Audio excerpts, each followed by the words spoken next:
This is archival footage of Lord Carnarvon there, hamming it up.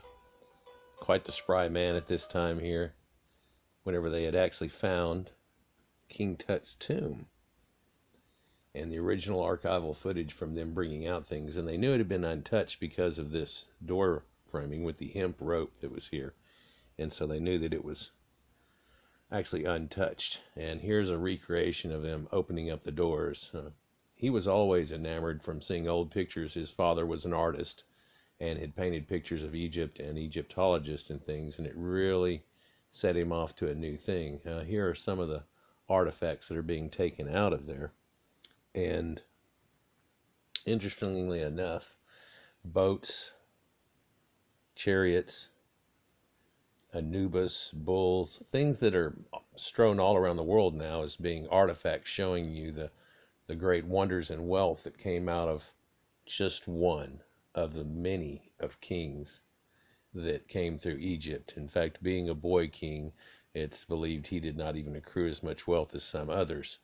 But here's his mummy here, and the sarcophagus and stuff, and you can see him in his classic pose and the way that he was found, and still to this day. This great mask that he had on him, we now know that all the pharaohs had these great masks of gold built onto them, and most of them had been pilfered in ancient times and stuff. The odd thing about his chamber here is that it runs down and turns to the right, and a man's tomb is supposed to run down and turn to the left. And so it has always been believed that because of his untimely and early death, that they had to use someone else's chamber, and indeed they believe that it's probably Nefertiti's original tomb, and then they indeed had to build her another one afterwards and stuff.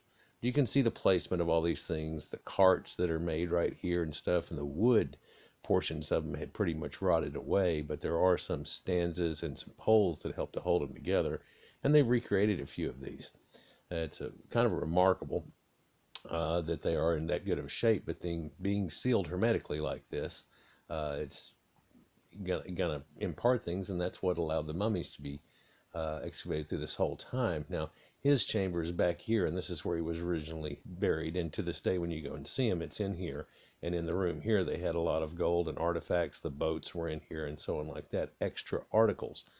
But back here at the top, radiologists have now found that they see a missing gap in the wall, and that it looks like this wall that's here actually has a hidden chamber inside of it. Now, they've taken specialists and run them through here, and as they go across the wall shooting their radio waves, which basically is like doing an x-ray to the wall, these Japanese scientists who are specialists in this endeavor and have done many tests and procedures have found an extra place in the wall here. And you can see the dimpling of the wall and how it really hasn't held the paint real good, but look at this anomaly that they point out here. Now, it's a sign that the material there is totally different, and they believe that this area has been replaced and plastered over in ancient times, and that there's probably another chamber behind it.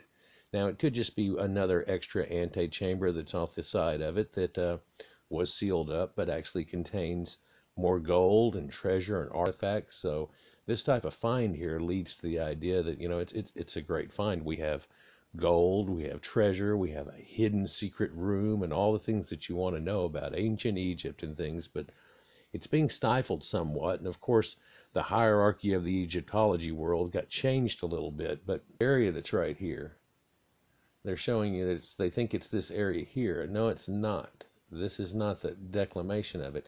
If you'll look, the line runs from right over here up across here. Can you see that line? Down right through here. Can you see that? It is this large right here, not the red stain that they try to give it. In a minute I'll show you an artist's rendering of it, but that's just the centering point of it.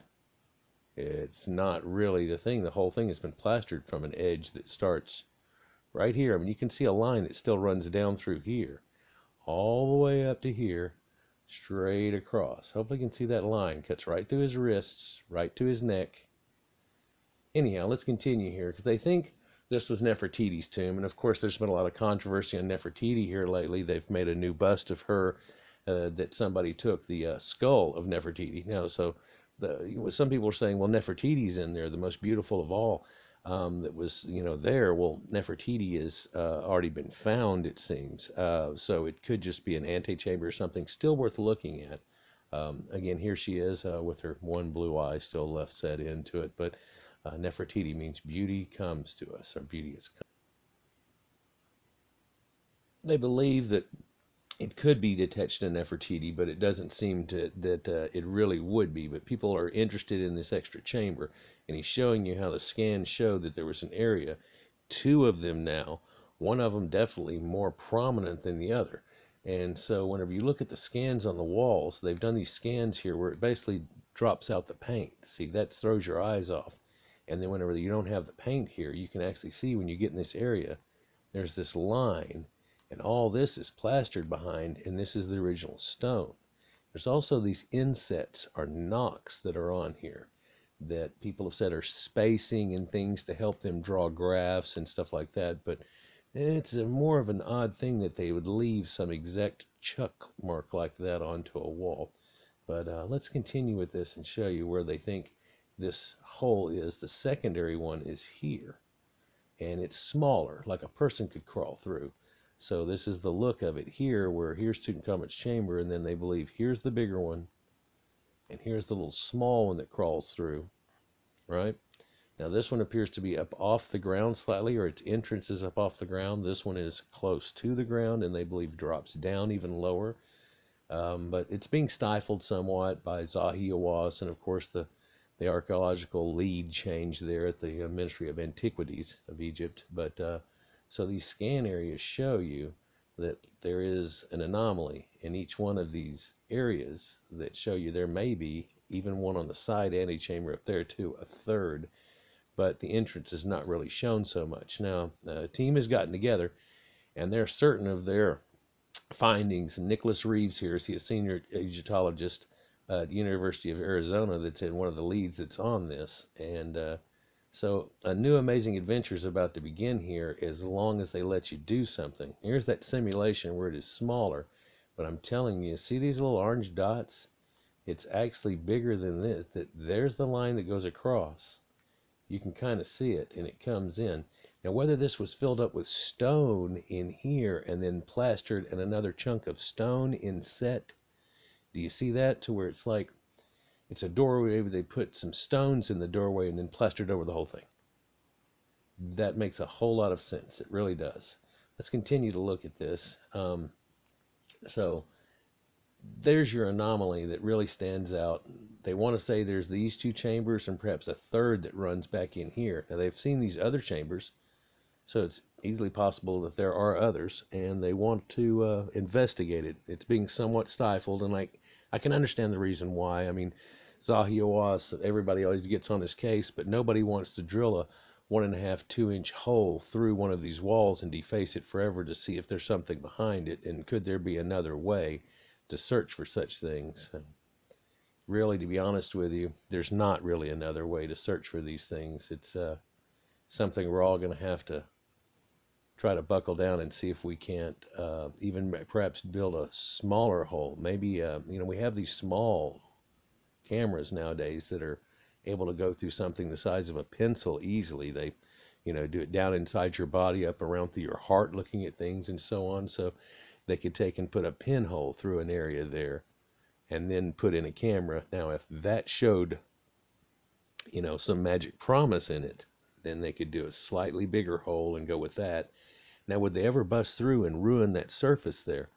Well, I'm of the belief that they shouldn't. So what they should do is try to excavate all the way around, down, and back into it from the back side. Go through that much trouble. I would definitely try to do something like that rather than defacing the interior of it.